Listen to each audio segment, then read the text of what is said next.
bugünkü çəkilişimizi biz 1-ci Qarabağ müharibəsi şəhidləri və 44 günlük müharibə zamanı şəhid olan İlkin Ağakişiyevin xatirəsinə həsr eləmişik. Atam mənim yadıma gəlir, çıxılı vaxt mənim əlimdən tutub bazara aparıb, ayağımı ayaqqabı alıb.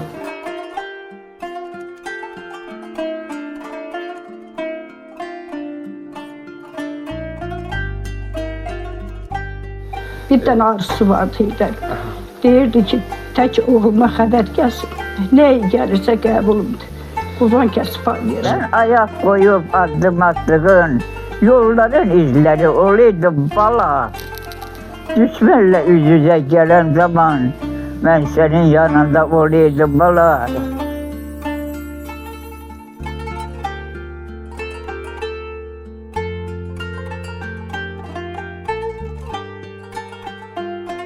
İlkin 25 yıl yaşadı. 50 yaşında bizim aksakalımızı itirdik.